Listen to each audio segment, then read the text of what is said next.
So I've had people that have called me that are inheriting property, right? Hmm. And it's a dilapidated property and they want to fix it up and they want to put a tenant in it, but they need to fix it up. Hmm. What are your suggestions for one when they're just holding the property? What about when they're ready to renovate the property? What kind of insurances do they need if they're just holding it? Like I own this property. What kind of insurance do I need? And then when they're at the stage that they want to renovate it and put a tenant in it, how does that change? Okay. So Hey guys, this is Kevin and Aisha Shelton with the Marriage and Real Estate Podcast. where we navigate partnership, prosperity, and parenthood.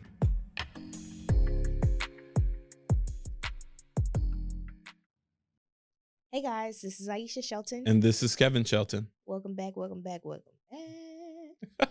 I think I might start a singing career. What y'all think? No, absolutely not. I don't asked support that you. dream. I asked what they think. Back. Okay. No, just sell real estate. You do that amazingly. Thank you. You don't have to sing a line I to sell appreciate real that. estate. I might sell real estate and sing. Do you want to buy real estate? Buy it from Aisha. And if you want me to sing you a song, call me. No. So what are we talking about today, I'm Mrs. just Shelton? kidding. Well, Mr. Shelton, I think it'd be good to talk about insurance on your flips. So, everybody wants to get into the flip game, True. right? It can have a relatively low bar of entry. True. And when you're calculating your budget and your expenses, have we always calculated insurance into ours? We have to. Okay. So coming from my background as a builder, I have to put insurance in not only every one of my budgets, but lenders require it. It's a part of, and we actually do insurance a couple of different ways. So we do title insurance. We close on properties through title companies. Then we do builder's risk insurance. And then we have general liability insurance. So that stops somebody from coming, slipping, falling, and suing you. So Builder's risk, if somebody breaks in your site and steals from you. Title insurance, if you buy a piece of land and somebody comes back and says you didn't buy the right one. all right. So title insurance, Yep. builder's risk, Yep. and General liability insurance. generally There's one more policy. Mm-hmm. It's called vacant insurance. So when we buy a house that we plan on tearing down, we buy a vacant policy. And that basically says that if anybody gets hurt before we tear this house down, nobody lives there, but the house is insured. So I'm already trying to figure out my numbers. I want to buy a house and I want to flip it. All right. Okay. How much am I spending on these? Because that sound, how many insurances did you name? Four different insurances. What Okay, does that so look like? title insurance you do at the time of purchase. That's about $1,200. Okay. Builder's risk on a flip, depending on the size of it's based on the amount of value. So that can be anywhere between $500 to $1,500 if And it's is that paid more expensive house. upfront too? Yeah. Okay. So 1,200, 1,500. Yep. Okay. And then 17. general liability insurance is continuous. So you can get it project based or you just get it from a business. So we've had several different levels of general liability insurance, everywhere from about $5,000 a year to about $17,000 a year. Where did we start? We started on the 5. Okay. So I got one flip. One flip, then I would get a policy specific for that project. Probably cost you $600. $600. I'm not an insurance agent. Disclaimer. No. Okay. So yes. I just pay bills to people who sell insurance. So that $600 is upfront or $600? Everything's upfront. Okay. No insurance policy is retroactive because if your shit burns down, they want you want your money, you got to give them their money up front. Okay. So I have $1,200 for Title title insurance. I have $600 for Builder's risk. Okay, Mhm. so I'm at 12,600. That's 18. Yep. The girl can add. And then you said 500. This is on one flip. 500 on 500 on general liability or liability policy. general liability. And then there was another one. Vacant. That's only if it's a property that is sitting there. You're not currently working on it. It's in between things, right? But on a flip, we're not talking about new construction. No, on a flip. I understand. If you Okay. have a flip, let's say we had a flip property that we waited 3 months before we did any work, we had to Yes. put insurance on that. Got it. So we hold that insurance. So if you're immediately working on it, then your builder's risk will cover you. If you're planning to work on it in a month or two, you got to have some kind of coverage. Okay. So why is it so important? Can you do a flip without either of these? Sure. Okay. And I mean, I feel like it goes without saying why you need it, but what are some of the challenges? So, what you're saying is, if you can't tell, Kevin does all of the insurances. So, let's learn together, y'all. So, have we always, even from the beginning of our flip from We have Singing Bird, we had we've had all of that. yes. Let me tell y'all something. The man is thorough, okay? I come from professional construction for companies that have to be insured. Okay, so take your advice from this guy because he comes from professional construction that has to be insured. I've testified in lawsuits. People have died on sites that I've been a part of. Lots of different things. So Okay, I know the power of insurance. So yeah, you can do a lot of stuff without insurance. Is it smart to do it? No. that's what I was gonna say. So, in your experience, so we flipped, we Yep. have friends and colleagues that also do renovations and stuff. Do most people who do this level of work, who do flips and renovations, do they carry these insurances? The majority, I'd say the majority at least do a builder's risk. Okay. Um, I think the majority of people probably do title insurance as well because it's only smart to close with a title company. They validate that the title is clear to the property. Hmm. I think for your average walk up off the street investor that's just trying to get into flipping houses, if he has unless he's all cash, it's hard money lender is going to make him get an insurance policy, right? So that's kind of the And de insurance facto policy, you protection, mean builder's risk when you builder's say an risk, insurance. and Okay. they'll make them do title insurance. So you at least gonna have those two. Okay. Like Okay. all that other fancy stuff is we just I just know what the downside of that is, right? Okay. Okay. So, but the majority of investors, if you use a hard money lender, got to have title insurance, got to have builder's risk insurance because it protects the person with the money in the deal, right? Insurance is just protection. So if you were all cash, if you were um, flipping your mama's house and whatever That's the thing, inherited though. property. I've had people call me and say, like, "Oh, I inherited some property and I want to put some tenants in it. What do you think?" And let's just look at a few different scenarios and get Okay. your professional opinion. So I've had people that have called me that are inheriting property, right? Hmm. And it's a dilapidated property and they want to fix it up and they want to put a tenant in it, but they need to fix it up. Hmm. What are your suggestions for one when they're just holding the property? What about when they're ready to renovate the property? What kind of insurances do they need if they're just holding it? Like I own this property. What kind of insurance do I need? And then when they're at the stage that they want to renovate it and put a tenant in it, how does that change? Okay. So when you just recently inherited the property, right? There's the vacant policy that we talked about that just covers kind of the general liability of the structure. There's also endorsements that you can get on a vacant property to cover things like water damage, wind, hail, stuff like that, especially depending on the area you have. There's landlord insurance that covers you in between tenants.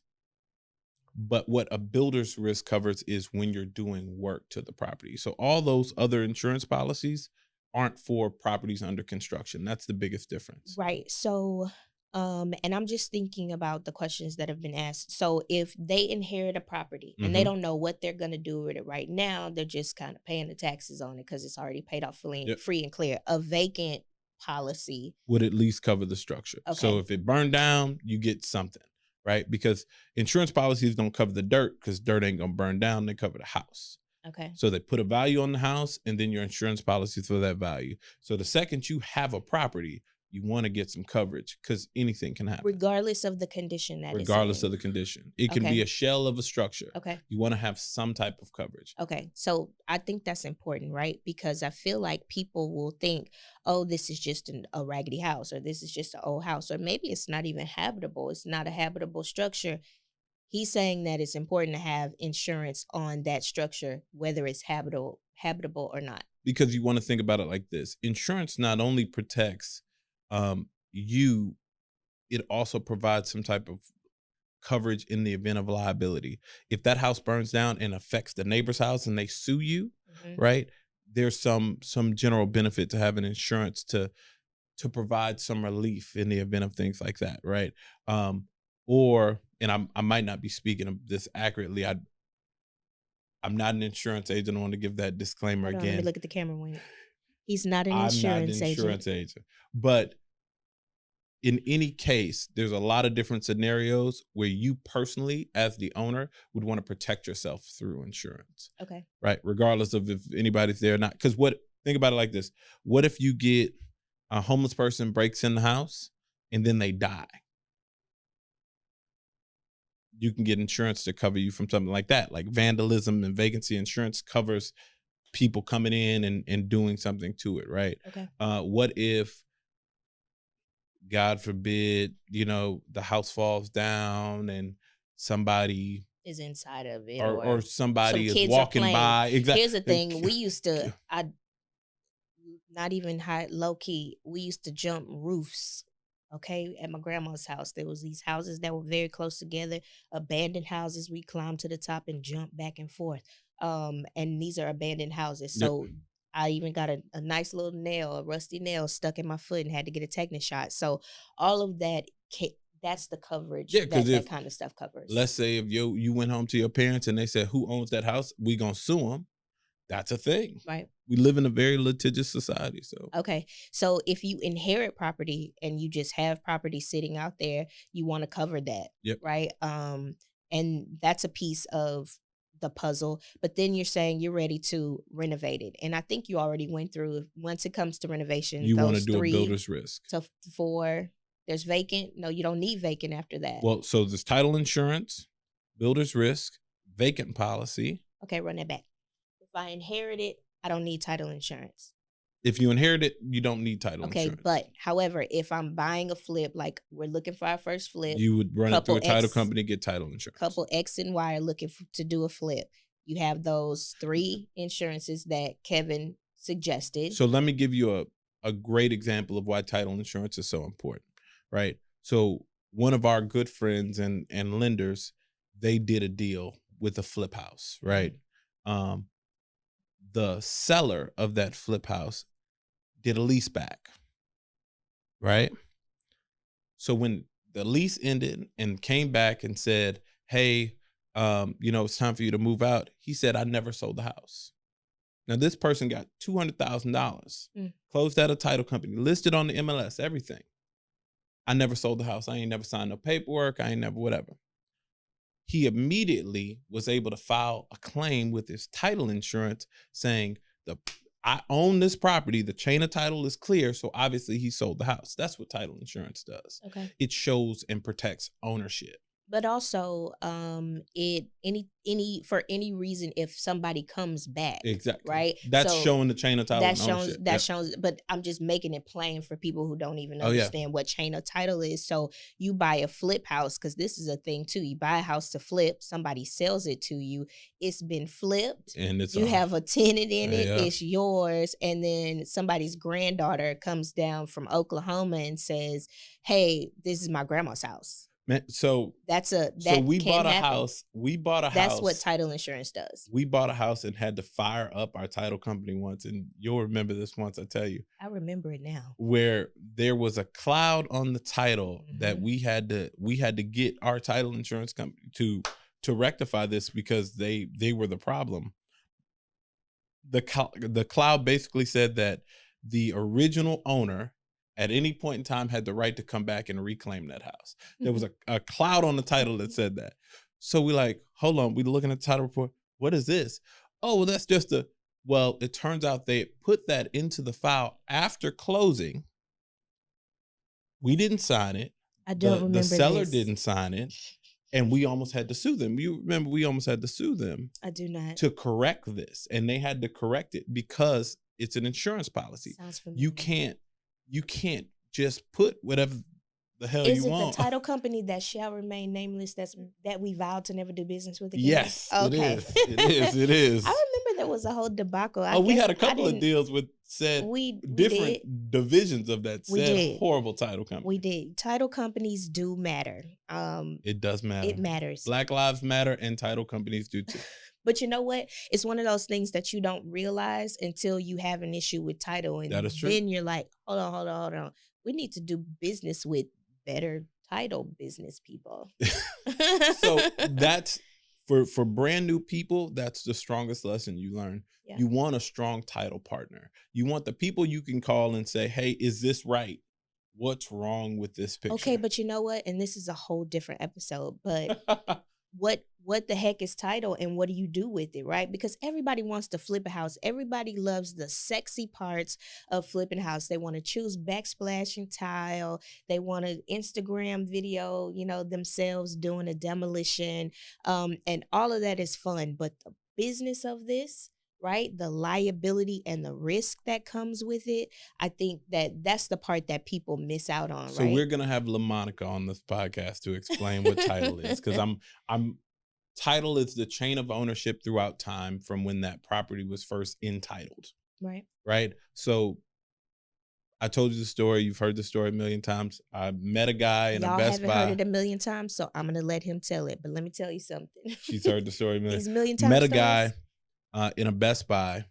He was buying a camera with GPS. His family had a land grant from Spain with like 14,000 acres or some astronomical amount of land. So he bought a camera that he could trace the coordinates of this property, right? Just to understand how much land he owns. But to own a piece of property for that many hundreds of years from a land grant from Spain, that's before the state of Texas, that's before United States, that's before Mexico's ownership, right? So to own a piece of property that long, you have to understand title, because that's the only way that you own it. That's the only way you can carry that forth. For that big a piece of property, you got to have some strong teams and some money behind you to make sure that you remain ownership. And most pieces of property in Texas don't have mineral rights, right? The reason why is at some point in time, somebody sold those off and they were removed from the chain of title. So if you find oil in your backyard, you don't own it. It's not your own. It's the person who had that property 150 years ago who said, I can sell this land, but I'm not selling the rights, a long time ago. It's so funny. I remember when, okay, so our house together was my second house. So Yep. I don't remember it when I first bought a house, but the second time, as I'm reading through the new construction contract, I'm like, wait a minute, you mean to tell me if I find oil in my backyard, it's not mine? Nope. And that's what I learned. I was like, oh, okay. And that's 96% of the properties in Texas. Yeah. And the mineral rights go back 300 years. That's it? Yeah, because basically 300 years is right around 1800s, right? In that 300, 400 years. So Texas was just unincorporated raw land. Spain technically settled Texas. Mexico took ownership of Texas.